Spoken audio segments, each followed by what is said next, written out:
Hello everyone, আসসালামু আলাইকুম। কেমন আছেন সবাই? চলে আসলাম আবার আপনাদের মাঝে নতুন আরেকটি রেসিপি নিয়ে। এই রেসিপিটা ছোট থেকে বড় সবাই খেতে পারবে, যে কোনো বয়সে। এবং আমি যে রেসিপিটা করতে যাচ্ছি, যে আইটেমটা আপনাদের সাথে শেয়ার করতে যাচ্ছি, সেটা কিন্তু বিয়েবাড়ির অনুষ্ঠানে কিংবা বাসায় কোনো মেহমান আসলে এই রেসিপিটা করে যদি আপনি জাস্ট একবার খাওয়াতে পারেন, তাহলে পুরো পরিবার তো আপনার নামে তারিফ করতে থাকবে। তো প্রথমে টাইটেল এবং থাম্বনেল দেখে অবশ্যই বুঝে গেছেন যে আমি আজকে কি বানাতে যাচ্ছি। হ্যাঁ, ঠিকই ধরেছেন, আমি আজকে ক্যারামেল পুডিং করতে যাচ্ছি। তো এখানে হচ্ছে আধা কেজি পরিমাণে দুধ।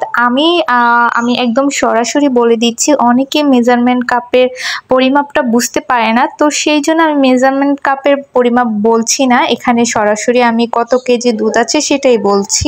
1 কেজি দুধ নিলে এটাকে জাল করে আধা কেজি করতে হবে, আর আধা কেজি দুধ নিলে সেটাকে 1 পা করতে হবে। তো আমি এখানে আধা কেজি পরিমাণে দুধ নিয়েছি, সেটাকে জাল করে 1 পা করব। আর লাগছে এই ক্যারামেল পুডিংয়ে। শুধু ক্যারামেল পুডিং না, পুডিং তৈরি করতে আপনাকে ডিমের পরিমাণটা একটু বাড়িয়ে দিতে হবে। আর এই ক্ষেত্রে ডিমের পরিমাণটা কিন্তু সম্পূর্ণ পরিমাণে একটু সতর্ক হয়ে দিতে হবে, কারণ আধা কেজি দুধের জন্য মানে 1 পা দুধ যেটাকে করবেন আর কি জাল করে, সেখানে লাগছে আপনার 2টা ডিম। আর 1 কেজি দুধটাকে জাল করে যে আধা কেজি করবেন, সেখানে লাগছে 4টা ডিম। তো গাইস, আমি কিন্তু দেখতে পেয়েছেন যে একটা হাঁড়িতে বা একটা পাতিলাতে আমি চিনিটা জাল করে ক্যারামেলটা সেট করে নিয়েছি। আর আজকের পুডিংটা কিন্তু আমি এই পাত্রেই সেট করব। তো যে পাত্রে ক্যারামেলটা সেট করবেন, সেই পাত্রেই কিন্তু চিনির যে শিরাটা মানে ক্যারামেলটা সেট করে ফেলবেন। তো ক্যারামেলটা ঠান্ডা হবার জন্য 10 থেকে 20 মিনিট এটাকে রেস্টে রাখতে হবে, মানে নর্মাল টেম্পারেচারেই রেখে দেবেন। তো এটা কিন্তু ঠান্ডা হওয়ার পর আমি দুধটাকেও ঠান্ডা করে নিচ্ছি। তো দেখতেই পাচ্ছেন দুধটা কত ঘন হয়েছে, মনে হচ্ছে যেন মিষ্টি দই হয়ে গেছে। তো এখানে আমি চিনির পরিমাণটা বলছি না, কারণ মিষ্টিটা আপনাদের যার যার উপর ডিপেন্ড করবে। তো আমি কিন্তু এখানে 2.5 চামচ পরিমাণে চিনি দিয়েছি, কারণ যেহেতু আমি ক্যারামেলটা চিনি দিয়ে করেছি, তো সেই ক্ষেত্রে কিন্তু যখন আমি পুডিংটা তৈরি করতে যাব, সেখান থেকেও কিন্তু মিষ্টিটা অধিকাংশই এই পুডিংয়ের মধ্যে প্রবেশ করবে। তো সেই জন্য কিন্তু আমি চিনির পরিমাণটা কম দিয়েছি। আর আজকে আমাদের বাসায় এই পুডিংটা খাবে বাচ্চারা, তাই বাচ্চারা কিন্তু বেশি মিষ্টি পছন্দ করে না, তো তাদের স্বাদ অনুযায়ী কিন্তু আমি চিনিটা দিয়ে দিয়েছি। আর আমাদের অধিকাংশে বাচ্চাদেরই দেখা যায় যে বাচ্চারা দুধ খেতে চায় না, ডিম খেতে চায় না। তো বাসায় যদি আপনি এই সুন্দর দুর্দান্ত ক্যারামেল পুডিংটা তৈরি করে দিতে পারেন, তাহলে কিন্তু বাচ্চারা অনায়াসে সেটা স্বাচ্ছন্দ্য মজা করে স্বাচ্ছন্দ্যবোধভাবে খেয়ে নিতে পারবে। ইভেন বিভিন্ন পার্টিতে কিংবা বিয়ের অনুষ্ঠানে বা বাসার মধ্যে যদি কোনো গেস্ট আসে, তাহলে কিন্তু এই পুডিংয়ের রেসিপিটা অবশ্যই রাখতে পারেন। তো দুধটা ঠান্ডা হবার জন্য আমি একটা বলের মধ্যে দুধটা ঢেলে নিয়েছি, আর চিনিগুলো ভালো করে মিক্স করে নিচ্ছি চামচের সাহায্যে। আর এখন হচ্ছে আমি একটা পাত্রে 2টা ডিম ফেটিয়ে নিচ্ছি, আর দুধগুলো কিন্তু ঠান্ডা হবার পর তারপর এই ডিমটা ভালোভাবে মিক্স করাতে হবে, নয়তো গরম দুধে ডিমটা দিতে গেলে কিন্তু ডিমটা সিদ্ধ হয়ে যাবে। তো আমি এখন দিয়ে দিচ্ছি দুধের মধ্যে ডিমটা, আর হচ্ছে একটা ছাঁকনির সাহায্যে ভালো করে হ্যান্ডউইচ কিংবা মিক্সার দিয়ে ভালো করে মিক্স করার পর একটা ছাঁকনির সাহায্যে যে পাত্রে পুডিংটা সেট করবেন সে পাত্রে ছেঁকে নেবেন।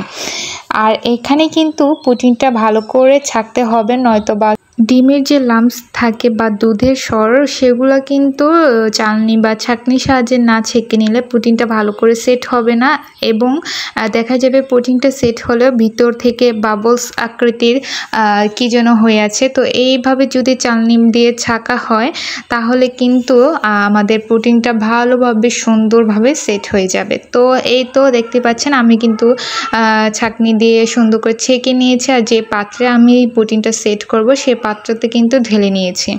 তো এখন যে স্টেপটা সেটা হচ্ছে আমি একদম লো আঁচে গ্যাসের চুলায় আজকে পুডিংটা সেট করব বা তৈরি করব। তো আমি তলায় একটা পাতিলা দিয়ে আধা গ্লাস পরিমাণে পানি দিয়ে দিয়েছি, আর এর মাঝে আমি পুডিংয়ের যে পাত্রটা, এই বাটিটা আমি দিয়ে দেব ঢাকনা দিয়ে ঢেকে।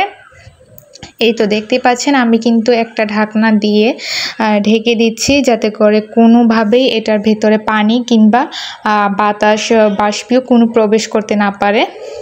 তো এই তো চুলার আঁচটা একদমই লোতে রাখতে হবে। যাতে করে এটা হাই হিট করা যাবে না, নয়তোবা কিন্তু দুধের বা ডিমের যে একটা বলক আছে হিটে কিন্তু এটার বলক এসে পড়বে, আর বলক এসে পড়লে কিন্তু দুধের আর ডিমের কোনো ভালোভাবে পুডিংয়ের সেট হবে না। তো সেই দিকে লক্ষ্য রেখেই কিন্তু চুলার আঁচটা একদম লোতে রাখতে হবে। তো গাইস, পুডিংটা আমার সম্পূর্ণ লেগেছে 15 থেকে 20 মিনিটের মতো। তো কারো ক্ষেত্রে কম বেশি হতে পারে, কিন্তু 10 থেকে 15 মিনিটের মধ্যে পুডিংটা হয়ে যায়। তো পুডিংটা হওয়ার পর কিন্তু আমি 3 ঘন্টার জন্য নর্মাল ফ্রিজে রেখেছিলাম। এতে করে পুডিংটা কিন্তু ঠান্ডা ঠান্ডা খেতে অসম্ভব পরিমাণে মজা লাগবে। তো এরপরে কিন্তু আমি প্লেটে সার্ভ করে নিয়েছি। তো গাইস, কেমন হয়েছে আমার পুডিংটা অবশ্যই কমেন্ট করে জানাবেন। আর এইরকম দুর্দান্ত রেসিপি আর মজাদার লোভনীয় পুডিং বানাতে অবশ্যই রেসিপিটি একটি লাইক করে যাবেন এবং কমেন্ট করে যাবেন। আর এইরকম রেসিপি আর বা পুডিং যদি বাসায় তৈরি করেন, বাচ্চা থেকে বুড়ো সব বয়সেই কিন্তু এই পুডিংটা খেতে পারবে। তো এখন আমি কেটে দেখাচ্ছি যে ভিতর থেকে কতটা নিষ্ফলা এবং সেট হয়েছে, সেটা একটু আপনাদেরকে দেখিয়ে দিচ্ছি। আর আমার ক্যারামেলের কালারটা কিন্তু খুবই সুন্দর হয়েছে এবং পারফেক্ট হয়েছে। এর থেকে বেশি কিংবা কম করতে যাবেন না, কম করলে কালারটা দেখা যায় যে সুন্দর হবে না এবং হাইলাইটের যে একটা কালার সেটা ভাবটা চলে যাবে। আর বেশি করতে চাইলে কিন্তু ক্যারামেলটা পুড়ে তিতা হয়ে যাবে। তো সেই দিকে লক্ষ্য রেখে এই ভিডিওটা সম্পূর্ণ প্রথম থেকে লাস্ট অবধি দেখবেন। এবং আমি কিন্তু অন্যজনদের দেওয়ার আগে নিজে একটু খেয়ে ট্রাই করে নিলাম যে সব কিছু পারফেক্ট আছে কিনা। আলহামদুলিল্লাহ, এইবার নিয়ে দুবার আমি পুডিং বানিয়েছি। প্রথমবারে ভিডিওটা আপনাদের সাথে শেয়ার করতে পারলাম না। আর ভিডিওটি যদি ভালো লেগে থাকে তাহলে অবশ্যই কিন্তু লাইক, কমেন্ট করে এবং সাবস্ক্রাইব করে পাশে থাকবেন নতুন রেসিপি পেতে। আল্লাহ হাফেজ।